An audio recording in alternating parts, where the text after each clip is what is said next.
Hi everybody, welcome back to another episode of Stay at Home Story Time. This week is a very special week because Earth Day is happening this week. And that's perfect timing because my kindergartners and I had just started our unit learning all about trees, the environment, the weather, and what we can do to take care of our planet Earth. So today's book is actually going to be a two-part video. We're going to read half of the book today, and we're going to read the other half of the book tomorrow. This is a really special book that I love reading during the week of Earth Day because it's all about a very special creature who really just wants what's best for the Earth.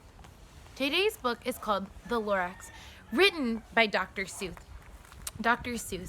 And some of you maybe have read this book before, or some of you maybe have seen the movie that they made out of this book.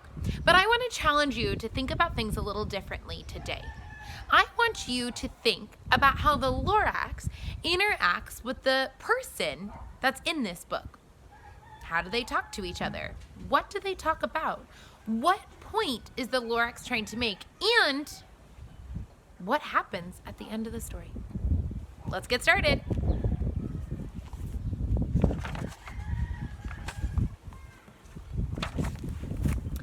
At the far end of town, where the grickle grass grows, and the wind smells slow and sour when it blows, no birds ever sing, excepting old crows, is the street of the lifted Lorax. And deep in the grickle grass, some people say, if you look deep enough, you can still see today where the Lorax once stood, just as long as it could before somebody lifted the Lorax away. What was the Lorax? And why was it here? And why was it lifted and taken somewhere from the far end of town where the grickle grass grows? The old Once-ler still lives here. Ask him.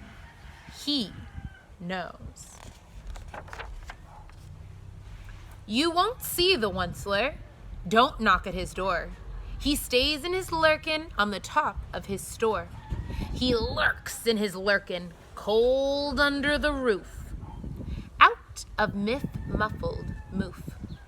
On a special dank nights in August, he peeks out of the shutters. And sometimes he speaks and tells how the Lorax was lifted away. He'll tell you, perhaps, if you're willing to pay. On the end of a rope, he lets down a tin pail, and you have to toss in 15 cents, and a nail, and the shell of a great-great-great-grandfather snail. There we go, so the little boy's putting all the things in the bucket to try to pay the Lorax, to pay the Once-ler, to tell him the story of what happened to the Lorax. Then he pulls up the pail, makes a most careful count to see if you have paid him the proper amount. Then he hides what you paid him away in his snub, his secret strange hole in his grovulous glove. Then he grunts, I will call you by whisper, my phone, for the secrets I tell are for your ears alone. Ooh, I wonder what secrets he's going to tell the little boy. Slurp! Down slurps the whisper-ma-phone to your ear, and the old Once-ler's whispers are not very clear, since they seem to have come down through a snurgly hose, and he sounds as if he had smallage bees up his nose. Now I'll tell you, he says, with his teeth sounding gray, how the Lorax got lifted and taken away. It all started way back, such a long, long time back. Way back in the days when the grass was still green, and the pond was still wet, and the clouds were still clean, and the song of the swanny swans rang out in space. One morning I came to this glorious place. So This is the Once-ler telling the story. So he came to the place. And when he first moved there, this is what it looked like. And I first saw the trees. Oh, the Truffula Trees. The bright-colored tufts of the Truffula Trees. Mile after mile in the fresh morning breeze. Oh, it looks so beautiful. And under the trees I saw brown barbaloots frisking about in their barbalous suits as they played in the shade and ate truffula fruits. From the ripulous pond came a comfortable sound of the humming fish humming while splashing around. But those trees, oh, those Truffula Trees. All my life I'd been searching for trees such as these. The tufts of their tufts was softer than silk, but they had the sweet smell, of buttery milk. I felt a great leaping of joy in my heart. I knew just what I'd do. I unloaded my cart. In no time at all, I had built a small shop. Then I chopped down a Truffula tree with one chop. And with a great skillful skill and with great speedy speed, I took the soft tuft and I knitted a thneed. So he took the top off the tree and he knitted a thneed, which is something that you wear. Well, we cut down trees to make things that we need, like the furniture in your bedroom probably came from a tree.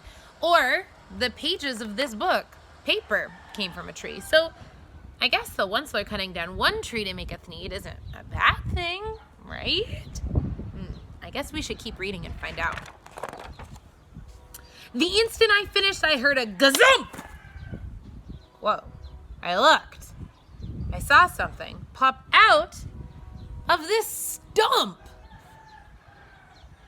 of the tree I'd chopped down. It was sort of a man. Describe him? That's hard. I don't know if I can. He was shortish and oldish and brownish and mossy, and he spoke with a voice that was sharpish and bossy. Mister, he said with a dusty itchy sneeze. I am the Lorax. I speak for the trees.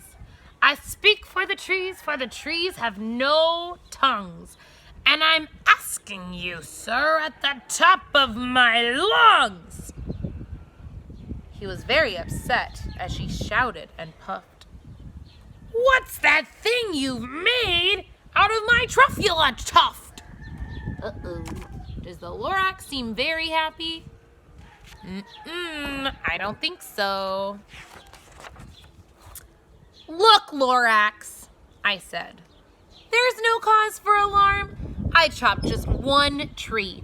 I'm doing no harm. I'm being quite useful. This thing is a thneed. A thneed is a fine something that all people need. It's a shirt, it's a sock, it's a glove, it's a hat. But it has other uses. Yes, far beyond that. You can use it for carpets, for pillows, for sheets, or curtains, or covers for bicycle seats. The Lorax said, Sir, you are crazy with greed. There's no one on earth who would buy that fool thneed. But the very next minute, I proved he was wrong. For just that minute, a chap came along, and he thought that the thneed I had knitted was great.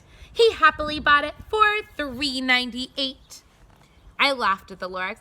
You poor stupid guy. You never can tell what some people will buy.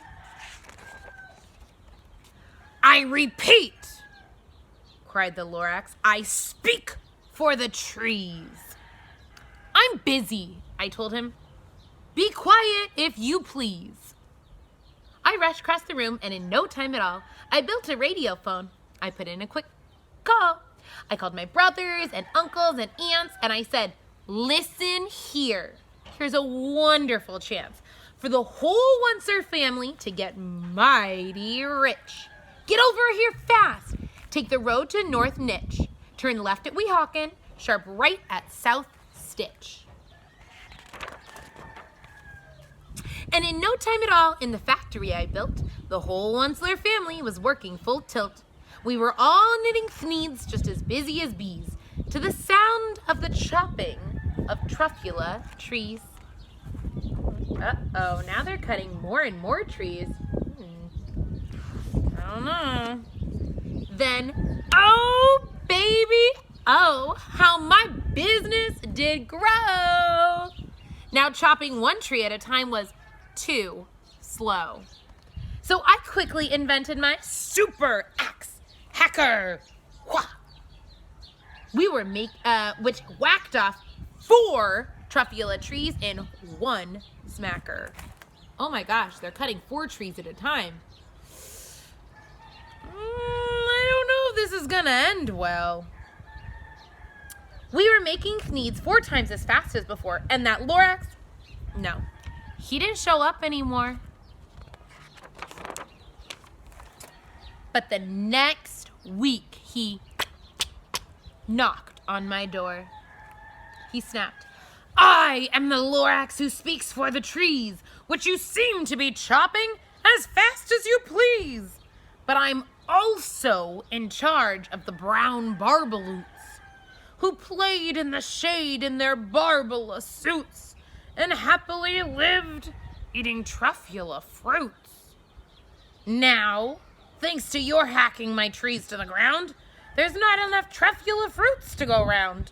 And my poor barbaloots are all getting the crummies because they have gas and no food in their tummies. Oh no. Look at those poor barbaloots. They don't have shade to be in, and they don't have food to eat because the Truffula trees are getting cut down. They loved living here, but I can't let them stay. They'll have to find food, and I hope that they may. Good luck, boys, he cried, and he sent them away. I, the Once-ler, felt sad as I watched them all go. But business is business, and my business must grow, regardless of crummies and tummies, you know. So the Once-ler just found out that by cutting more and more and more trees down in order to make the thneeds that he's selling, the same way we cut trees down in order to make furniture that furniture stores sell, or paper that paper stores sell, it affected the barbaloots, because then the barbaloots didn't have the food to eat that came from the trees, and they didn't have shade to sit in to rest when it was hot outside, and they had to leave. They couldn't live there anymore. But did that stop the Once-ler from cutting trees down? So today I want you to think, what are the things that we get from trees? And how do we think that that affects the animals that live where those trees once were? And what do you think we should do about it? Tomorrow, we're going to finish the story and see what happens. Until tomorrow.